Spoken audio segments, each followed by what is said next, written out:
나의 영적 관심사가 무엇인가가 나의 신앙생활의 방향성을 만들어줍니다. 나의 영적 관심사가 말씀이면 말씀 읽고 묵상하고 연구하는 일에 많은 시간과 열정을 쏟겠죠. 육적인 관심사로만 충만한 사람은 육신의 만족과 필요와 요구를 따라서 바쁘게 하루하루를 살아가겠죠. 돈 벌기 위해서, 출세하기 위해서, 대학 가기 위해서, 울기 위해서, 육신의 쾌락을 위해서 시간과 몸과 돈과 열정을 다 쓸 것입니다. 육신의 포로가 되어 있습니까? 아니면 여러분 성령의 포로가 되어 있습니까? 나는 어떤 사람일까? 자신에게 던져야 될 질문입니다. 우리 교회가 과연 어떤 교회인가?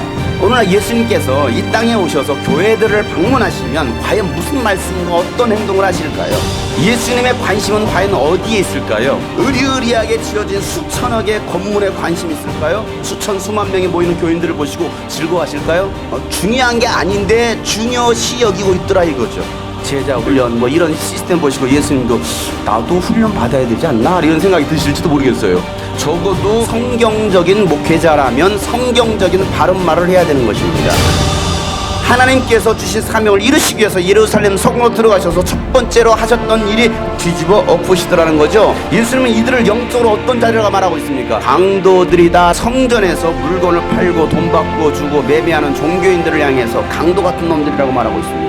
6월절의 본질이 사라진 겁니다. 이런 본질이 무너지면 모든 것이 다 무너지게 되어 있습니다. 교회의 본질이 무너지면 교회는 무너지게 되어 있어요. 교회가 무너지면 국가도 무너지고 가정도 무너지게 되어 있습니다. 여러분 중세시대 때 종교가 무너지니까 막강한 로마가 무너졌습니다. 유럽 교회가 무너졌습니다. 청교도 신앙으로 세워졌던 미국이 본질이 무너지니까 세계 최대 강대국이었던 미국이 경제 위기와 함께 이런 모든 것이 지금 무너지고 있습니다. 1907년 평양의 대부흥을 이끌었던 세계 역사 유례 없는 교회 부흥과 국가 부흥을 일으켰던 대한민국, 교회가 변질되고 타락하니까 대한민국 정치, 경제, 문화, 교육, 군사, 종교, 가정 모든 분야가 다 위기를 겪고 있는 거예요.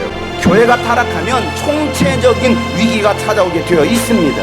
복음이 변질되면 내 삶에 총체적인 위기가 찾아오게 되어 있는 거예요. 껍데기는 있고 알맹이가 없는 쭉정이와 같은 교회, 쭉정이와 같은 기독교인들, 하나님의 심판을 결단코 피할 수가 없습니다. 예수님은요 비장한 각오로 예루살렘 성에 나귀 새끼를 타고 들어오셨습니다. 예수님 눈에 비춰진 광경은 그야말로 광경, 미친 풍경이었어요. 그럼 여러분 예수님께서 화가 안 나시겠습니까? 하나님 앞에 바로 서야 될 하나님의 백성이라고 말하는 자들이 하는 말과 행동이라고는 도무지 하나님의 자녀라고 말할 수 없는 말과 행동들을 하고 있습니다.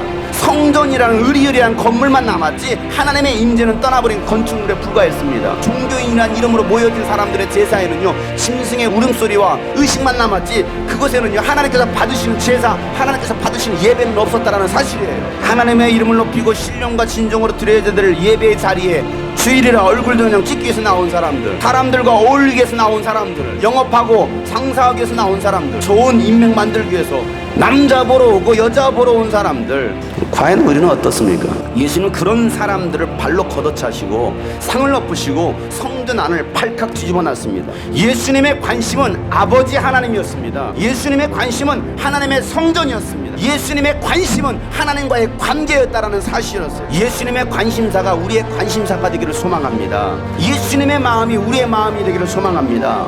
좋은 말로 할 때는 듣지 않아요. 꼭 소리를 지르고 막 상을 얻고 때리고 막 그래야 정신 차릴까요? 근데 문제는 그렇게 해도 정신을 못 차리니까 문제죠. 여러분 예수님께서 회복시키시길 원하셨던 교회의 본질이 과연 무엇일까요? 교회는 기도하는 곳이라는 거였어요. 교회는 기도하는 곳이지 장사하는 곳이 아닙니다. 싸움하는 곳이 아닙니다. 우리가 기도를 쉬는 순간 우리 영혼도 죽게 되어 있는 거예요. 기도 쉬는 일은 왜 죄가 될까요? 예수님의 명령이기 때문에 그래요. 하나님의 사람, 영의 사람 기도하지 않으면 그 영혼은 반드시 죽게 되어 있습니다. 기도하지 않으면 시험에 들기 때문에 기도하라는 거예요. 우리 영혼이 살고 시험에 들지 않고 어떤 상황 속에서도 믿음으로 승리하기 위해서는 반드시 너희들이 기도해야 된다. 기도하면 내가 죽고 예수님이 사는 거예요. 나의 원대로 마옵시고 아버지의 뜻대로 구하는 것이 바로 기도입니다. 교회는 예수님의 능력으로 고쳐주는 곳입니다. 대제사장들과 율법학자들은요 그 성전에서 뭐 했을까요? 신학과 교리와 논쟁은 있었지만 능력은 분인하는 자들이었습니다. 오늘날 초대교회 사도들과 성도들 같은 능력을 행하는 것이 잘못된 것이 아니라 능력 없는 신앙생활이 잘못된 것입니다. 교회는 하나님을 예배하는 곳입니다. 천국은 어린아이들과 같이 순수하게 믿고 찬양하고 예배하지 않고서는요 결단코 들어갈 수 없는 곳입니다. 예수님은 십자가를 지시기 전에 예루살렘 교회가 회복되기를 간절히 바라셨습니다. 하나님 앞에서 뭔가를 하기 전에 하나님과의 관계가 먼저 회복되시기를 바랍니다. 겉옷 차이기 전에 말이에요. 그러면 소망이 보이는